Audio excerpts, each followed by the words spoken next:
Reality TV promised drama, then Theresa flipped a whole dinner table and a Big Brother contestant grabbed a knife. Buckle up, we're pressing play on the meltdowns that made even the producers scream, "Cut." This is Cringe Capsule, the vault of TV moments we can't unsee. Remember when a sweet 16 BMW tantrum went viral? Or when Dustin's Screech diamond tried to square up with a Marine on a diet show? Grab your popcorn, preferably bacon flavored, and let's relive the meltdowns that turned trash TV into high art. Big Brother 2, 2001. Would you get mad if I killed you? Picture the summer of 2001. Early era Big Brother still feels like a goofy social experiment sleepover. Then contestant Justin Sebick wanders into the kitchen, beer in hand, smirk on face, and the vibe nosedives into true crime territory. He flirts with Krista, grabs the largest chef's knife in the drawer, and joking not joking asks, "Would you get mad if I killed you?" before pressing the blade to her throat. She giggles nervously, clearly thinking it's a tasteless prank. America, watching on the 24-hour live feeds, does not giggle. Producers scramble off camera, the feed cuts, and CBS execs sprint to every lawyer in the building. By morning, Justin is ejected from the house, Krista's given a psych eval, and the show issues a "safety is our top priority" statement that sounds like it was written on zero sleep and maximum liability panic. The fallout is legendary. BB2 suddenly installs strict alcohol limits, mandates contestant background checks worthy of the CIA, and hires on-site security that isn't just a bored intern with a walkie-talkie. Viewers, meanwhile, are left replaying the grainy clip, equal parts fascinated and horrified that an elimination-based game nearly turned into Dateline. In one sloppy, beer-soaked moment, Big Brother discovered its guardrails after barreling through them. The phrase "knife incident" became franchise shorthand for the absolute worst that can happen on live reality TV, and a reminder that sometimes the real drama isn't strategic backstabbing, but someone almost doing the literal kind. Wife Swap, 2009. Bacon Kid declares war on vegetables. Wife Swap's whole gimmick is culture clash chaos, but nothing topped North Carolina's 8-year-old King Curtis. Part cowboy, part deep fryer evangelist. Enter Joy, the swap-in Whole Foods mom who immediately bans bacon, biscuits, and worst of all, chicken nuggets. Within minutes, the kitchen feels less Food Network, more Civil War. Curtis, sporting boots and a belt buckle the size of Vermont, stages the most adorably furious revolt in reality TV history. He slams cabinet doors, proclaims, "Bacon is good for me," like a gospel refrain, and informs Joy that chicken nuggets is like my family. When she tries to serve veggie stir-fry, he packs a tiny suitcase, muttering he'll run away to the Dollar General, truly the hero's journey of 2009. The clip hit YouTube before the credits finished rolling and went nuclear. Remix videos, t-shirts, even political memes, "Bacon is good for me" became a rallying cry bigger than any campaign's slogan.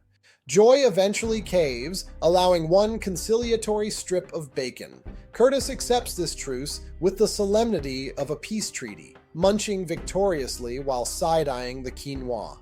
For Wife Swap, it was ratings gold, pure, meme-ready meltdown without a single bleeped expletive. For the internet, King Curtis became an icon of pint-sized rebellion, a reminder that no kale agenda stands a chance against a kid armed with southern charm, limitless sass, and a sizzling pan of pork destiny. The Bachelor, 2009, the live dump and double proposal whiplash.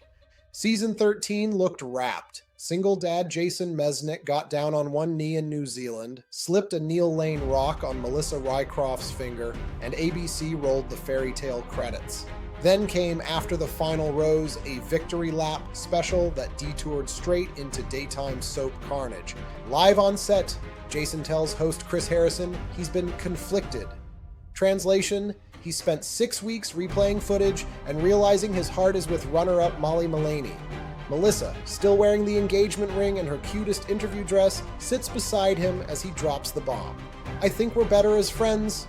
She lobs the ring back, storms off stage, and the studio audience freezes in open-mouthed horror.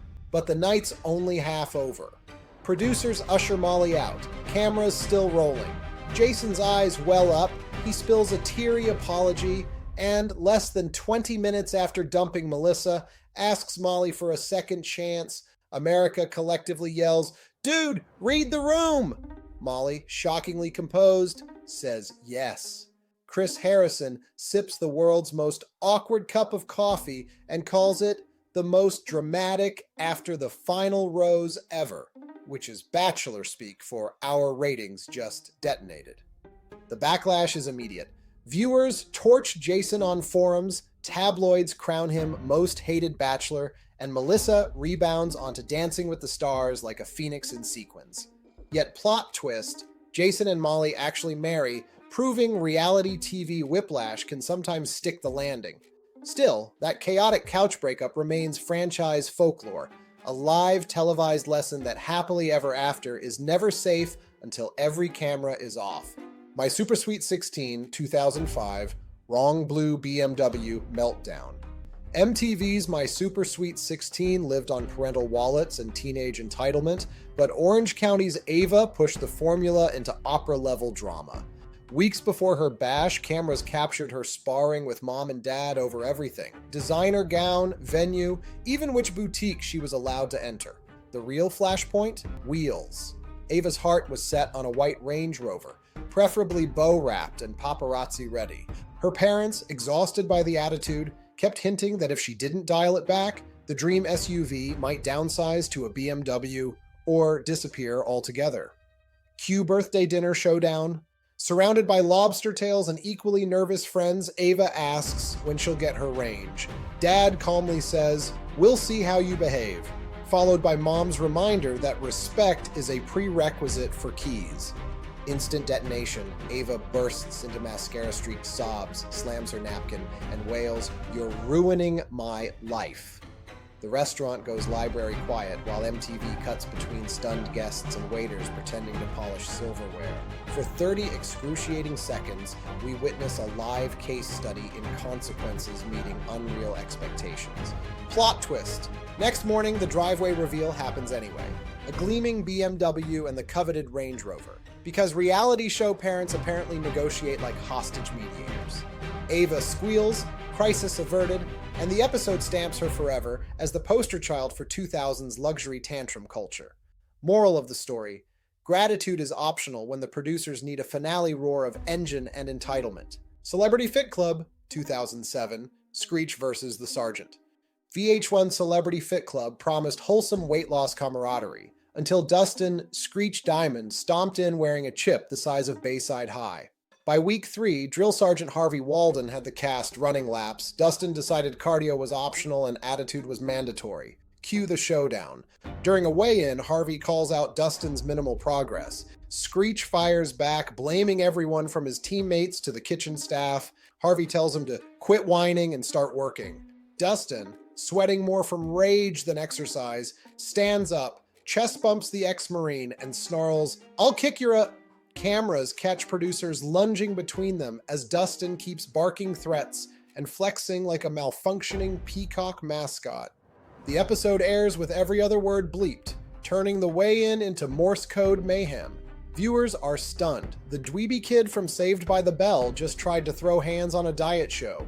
VH1 milks the drama in promos, slow-mo close-ups of Dustin's crazed eyes, Harvey's drill sergeant stare, and the caption, "This ain't Saturday morning anymore." Fallout. Dustin becomes reality TV's new villain. Harvey's tough love persona goes viral. "Don't call me sir, I work for a living." And VH1 quietly updates its contestant contract with a no physical threats clause. The incident proved even a simple scale check can devolve into near fisticuffs when you mix faded fame, hunger pangs, and one very patient Marine. I Love New York 2, 2007, I'd Lick Your Toes proposal. VH1's dating universe was already chaotic, but I Love New York 2 introduced a contestant simply nicknamed It, a soft-spoken guy with anime-wide eyes and zero filter. At Elimination Week 4, he decides words will win Tiffany New York, Pollard's heart, so he pulls a crumpled sheet from his blazer and announces a poem. What follows is 90 seconds of grammatical freefall. Couplets about destiny, foot rubs, and loving you harder than a bus hits the curb. Housemates bite their lips to stop laughing. Tiffany nods politely. Until the finale line. Girl, I'd lick your toes like they were dipped in honey.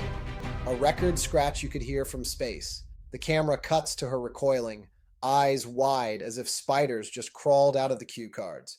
Producers, sensing meme gold, replay the toe lick promise in slow-mo while adding romantic harp music. Viewers tweet disbelief on 2007 Twitter, and forums christen the speech the foot fetish sonnet. Even Flavor Flav weighs in later, calling it nastier than a public restroom. Tiffany eliminates it on the spot, citing hygiene, not poetry. But his earnest weirdness becomes legend. The clip racks up millions on YouTube, inspiring toe lick joke merchandise and cementing I Love New York as the capital of cringe courtship. Lesson learned. Metaphors are fine, but bring feet into it and you're one pedicure away from a limo ride home. Real Housewives of New Jersey, 2009. The table flip heard round bravo. Before 18 spin-offs and a federal indictment, RHONJ delivered reality TV's Sistine Chapel of Rage. Theresa Giudice versus Danielle Staub at an otherwise civilized family dinner. Tension's been simmering over Danielle's rumored past. Theresa tries to keep it classy, but one glass of red and a few passive-aggressive digs later, the fuse is lit. Danielle drops a line about Theresa's home finances. Forks freeze midair. Theresa's eyes go mob movie black. She slams her fist, stands, and unleashes the immortal tirade. You prostitution whore! You were engaged 19 times! Each syllable lands like a gavel. Danielle smirks. Bad move. Theresa's chair scrapes back and, physics be damned, she heaves the entire dinner table in one adrenaline-charged deadlift. Plates shatter wine arcs, cameras wobble like a Bourne film. Producers dive in. Joe Giudice shouts, "Tree, calm down," as mozzarella rains from the sky. Danielle flees in stilettos, pursued by security, and an enraged Theresa still yelling, "Pay attention!" across the banquet hall. The episode ends with slow-mo replay of the Flip Bravo logo basking in the chaos it just immortalized. Instantly, the move becomes franchise shorthand. A GIF arsenal, Halloween costume, even a BravoCon photo op. Flip this fake table. It proved Housewives wasn't just catty confessionals, it was Greek tragedy with better highlights. And for Theresa, one act of upper body strength made her the unchallenged legend of reality TV meltdowns. And that, friends, is tonight's highlight reel of reality show wreckage, proof that no scriptwriter can top a live on-air tantrum. If you laughed, cringed, or clenched your pearls at any point, hit the like button, subscribe to Cringe Capsule, and drop a comment telling us which meltdown still lives rent-free in your head, or what train wreck we should dissect next. Until then, keep the popcorn handy and remember, real life might be messy, but reality TV will always raise the bar and flip the table higher.